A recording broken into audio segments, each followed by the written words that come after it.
Welcome back. Well, yes, we're back to considering this new civil aviation policy. Well, some already gave it the acronym NCAP, but it's the aviation policy anyway. And that one that talks about the private jets, how it ought to be, and regulation of, well, we've got the director, the managing director and chief executive officer of NAMA, Mr. Nnamdi Udoh, joins us this morning. Thank you for coming on today. Thank you. Well, there was a meeting of sorts yesterday. I think the aviation ministry tried to brief about this matter, and there was some reaction also. Let's take a look at that, and we'll continue thereafter. It was a stormy session as representatives of various airlines converged in Abuja at an interactive forum with officials of the Ministry of Aviation. Senior Special Assistant to President Jonathan on Aviation Reforms read the Riot Act to airline operators, saying the federal government will no longer tolerate their excesses. The expectations of these new measures, amongst others, are as follows.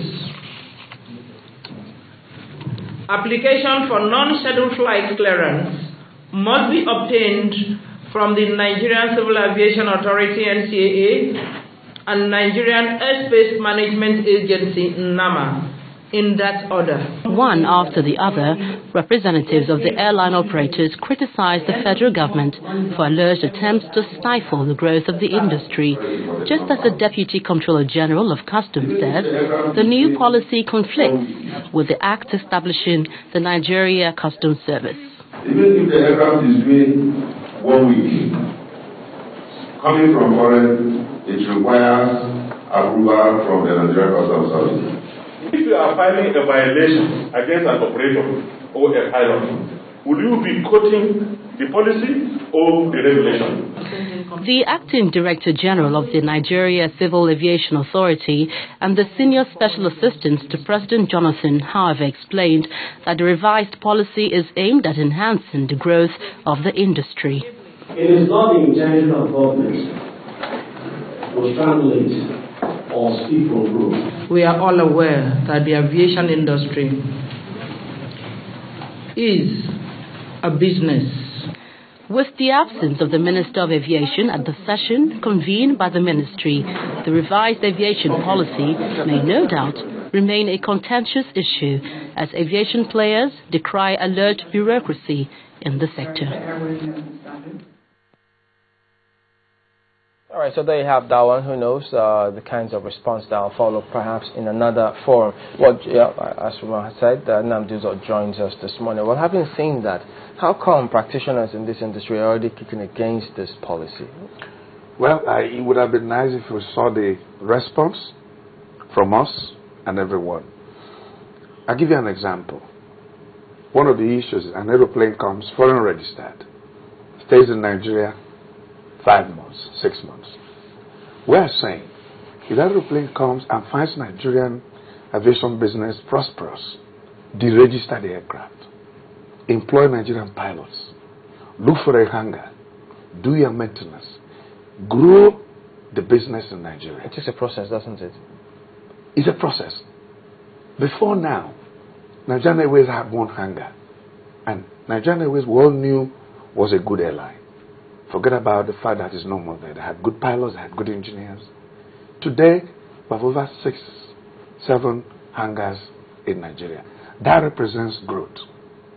And what this policy is saying, if you bring foreign registered aircraft and you keep it here and it's doing business for hire and reward, train Nigerians, deregister the aircraft, conform to our regulation.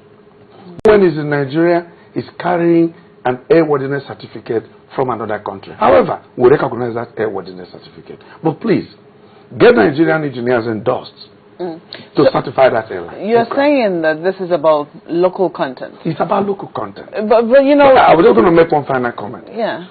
By the time we all looked at it, we're all professionals. We understand this thing. But the businessman wants to maximize his profit. Exactly. Therefore, in maximizing your profit, you must recognize that Nigeria also needs to grow. It's like making profit and not wanting to pay tax. Many years ago, nobody recognized that VAT was required to be paid in what we do. So, and by the time we all looked at it, these are all the first statements. At the end of the day, they all agreed. Where's the competition? Because, you know, some people say it's a free economy, it's a liberal economy, and there has to be some incentive for them to do these things. First of all, I'd like to ask you, how many aircraft, how many, say, let's look at even, say, private jet owners, how many of them are actually registered here in Nigeria? Can we say for sure how many we have and how many are registered here? Of course we can. At any point in time, there's a registrar of aircraft in SCA. Can you give us an estimate? Maybe 200. Just an estimate. 200 private jets. Now, out of this, in and out.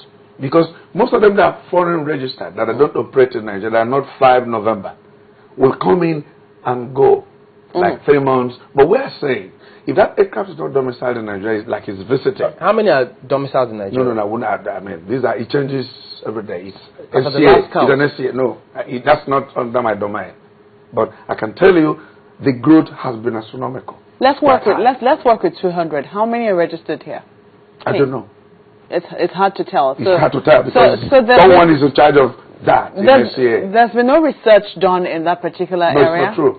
Regular research. You can get that information if you get the guy who is responsible for... If an aircraft is coming to Nigeria, we have prior information. It just don't come. The reason I'm asking this is a host of people are wondering if some form of research or if some form of facts have been gathered, and that's why we're now saying we're introducing this new policy to address this deficit in this area. If there was no roadmap, there will be no policy. We just didn't come up with this policy. In the last 18 months, there was stakeholders meeting, there was a roadmap, there was investment drive, both local and outside. That's why I mentioned about hangar. Today, hangar request to fund is oversubscribed. Hotel request to build around the airport is oversubscribed because people have seen the potential.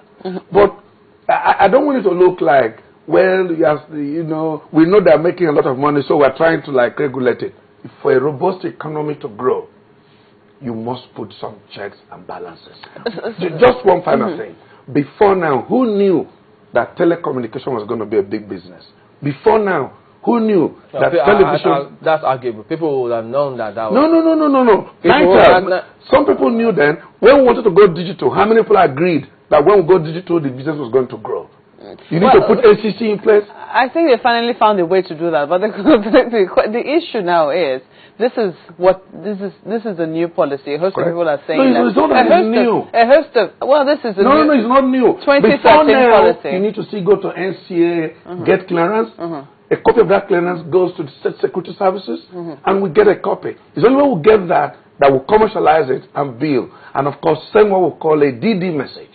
And that would dictate if that aircraft is coming from, say, Accra. We know it's coming to Lagos, and from Lagos it's going to go to Abuja. And they will send messages to all those. We call it aeronautical fixed telecommunication messages. So everybody knows that this aeroplane is coming. Yesterday, while we were speaking with General Aviation, I think manager also. Who? Mr. Shashagbon. Not the director. Yes. Director of General Aviation, Captain Shashagbon. And he was saying something about insurance. We have been told that Nigeria is one of the very few places, or one of the places where insurance for private aircraft is most expensive because of the status that Nigeria is I think it's termed high risk. Is that true? Can you confirm? So a host of people say that's why a host of private jet owners prefer to register their airlines abroad. I mean, do the insurance there before bringing them in here. Are you aware of that particular practice? Do you know about what we call the Cape Town Convention? You don't know.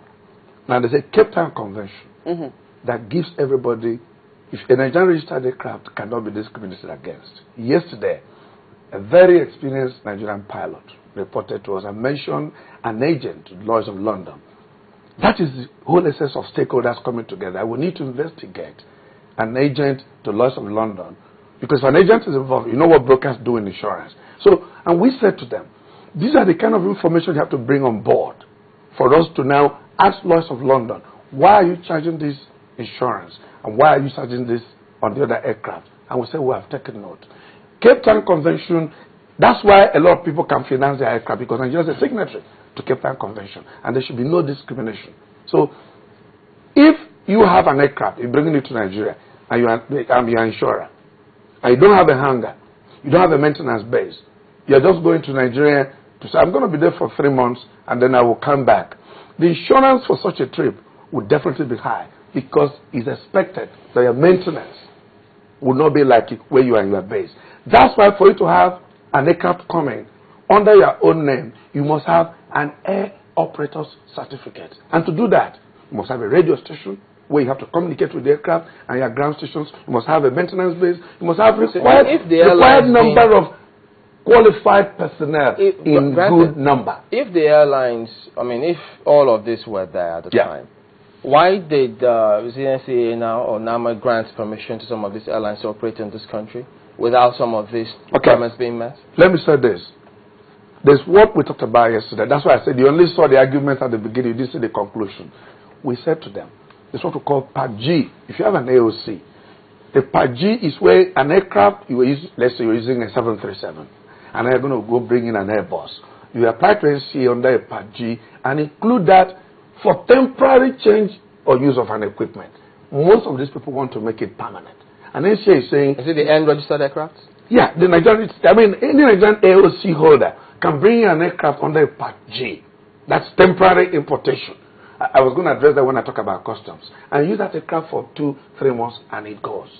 But most of them bring it and it stays in Nigeria on and on. And NCA is saying, no, Part G is only for temporary importation into the country and you use the aircraft and it goes. However, we also said, if you want a change, that's why it's a policy. You must also make a presentation. How come, Mark called it a new law, and that's what we have decided to call it. We're talking about policy, we're talking about act. Law is still going to go to National Assembly. The policy, but before now, no one knew anything about all of this. No, it's been there. But no one knew about it. Well, because people have to be informed, And that is why sometimes they use words like witch hunt, politics, and a whole lot of stuff, and that's where you should also come in. I am saying that a businessman wants to remain in business to make profit. So this was not unveiled on Friday? Sorry? This policy was not unveiled on Friday? No.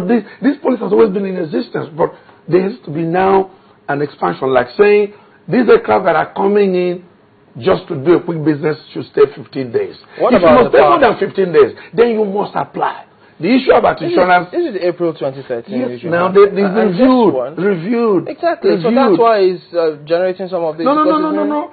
If it's been reviewed, it doesn't mean it's just coming into play today. Okay, tell us about this part where the policy, we understand, bars individuals with private jets from carrying their friends and business associates. Can you read it from the beginning? Can you read it about birds? Read the policy. Do you have the policy? You tell us about it. No. Is that the policy I'm reading or just quoting something? Some part of it. Good. No, you're not quoting the policy. It talks about insurance. If today you have an aircraft for private use, you go and use it for hire and reward, and there's an incident, who will be indemnified? Which insurance will indemnify you? Is this not the job of the insurance? Why is NAMA or NCA... Why are we there to regulate? Why is NCA there to regulate? Is NCA an insurance firm? NCA, what do insurance companies do then if NCA... Insurance people will do their job, but an authority of government must protect both the insured and the insurer. So you do not bring an aeroplane that has 2 naira insurance and you carry indemnity of 1 billion. Why are we regulating companies? So why haven't the insurance companies spoken up on this one? Don't they see something wrong? That is why we are a responsive government. And that is why you are here. By another agency speaking up for another agency? No, we're not speaking up for another. We have to protect passengers and aircraft that are in our airspace. Because that aircraft can crash into a building at the airport. Is there any record of any airline infringing upon these civil proceedings before now? Let me ask you rather, have you heard about any private jet crash where a third party has been indemnified? I haven't had any. You tell us, because this policy that is being talked about now, you say, well, you're a responsible government, you have to do this. Yes. What records do you have for this? The record we have is that we have recognized that private jets come into the country, private, and they do 5 routes a day, 5 days a week. We're saying, is this private? To avoid someone saying, no, it was private. I went to Owerri for a funeral. I went to Asaba for a coronation. I went to Sokoto for Salah. And it was just, okay, if you must do private operation, please let it be private. So it's not a question of waiting for it to happen. We're being proactive. So and they agree. It hasn't happened? No, it hasn't happened. And you bring up this policy? Yes, it has to be a policy. That's how it is. So why won't people think that this is witch hunt? Because, I mean, if you're saying... Nobody in this meeting I don't know if you have any tape saying that that policy is witch hunt, because they know that if you bring the law, the act makes it clear, an aircraft for hire and reward. No, we're not talking about that particular meeting. We're talking about the impression.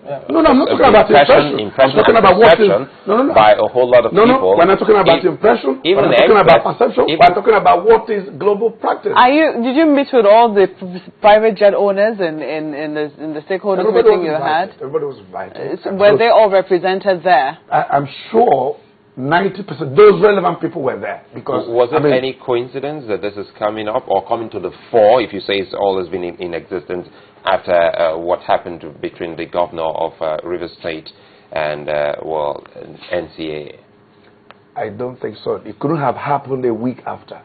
This policy, this review, this transformation, what we've been doing in aviation, we've been inviting people. It's been going on for nearly 18 months. To lend credence sorry, Mark, but what's the state of his aircraft? The aircraft is grounded in Port Harcourt.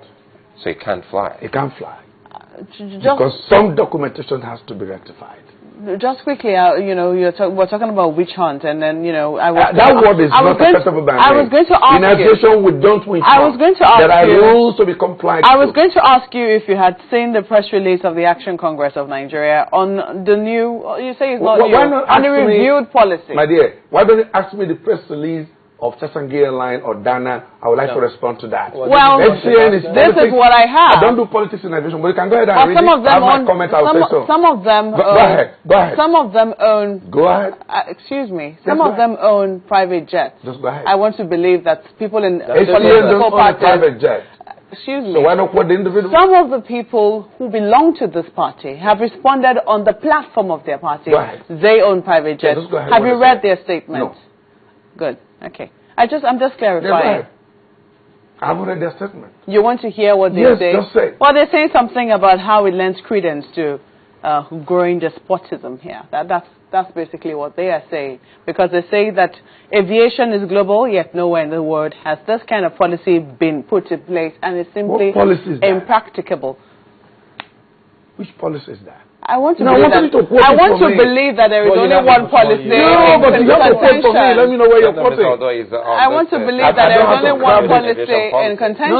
No. Oh, you're talking about the section. Yeah. What did he say there? I don't want you to quote If you want me to email this to you so you can respond to them, I can. That's if fine. I want to. But I'm asking... Because I can assure you... Yes.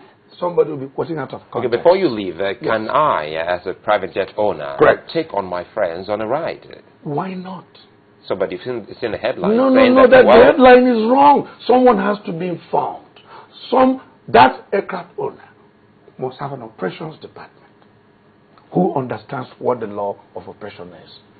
That aircraft owner must have an airworthiness or an aircraft maintenance. That also goes for their PAs, their personal assistants, employees. Please, let's put this matter to rest. Anybody can fly any aeroplane.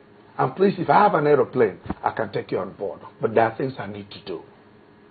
I must make sure I have a corresponding insurance to protect me. End of story. I must also submit a manifest. In event of something happening, I can be identified. And there have been issues where private jets... I am a chief executive of this airspace. I take responsibility for every aeroplane. And if I'm asked, that private jet that you cleared that came in from Germany, how many souls on board? The custom man, we didn't hear our response to him. Because they were saying, even when the aircraft comes in temporarily, that there must be importation. We are saying no. However, we also must allow customs go on board those private jets to do their job. And immigration. And that's what we're talking about. All right. These are all full-blown information that people need to understand. There are no restrictions. But to explain it, we haven't got the time. Let nobody think that someone is trying to say don't fly in somebody's aeroplane. But please, because that's a lot of impression that we've got here. That impression is not right. We don't have the time, but we will revisit this matter as a matter of fact. It's not correct. There's so many misconceptions on the same policy. No, people think it's just not... No, but I'm saying on authority that nobody is being discriminated against and anybody can fly any aeroplane, but please meet the rules. If you go to the airport, you want to go to Abuja, you must buy a boarding pass.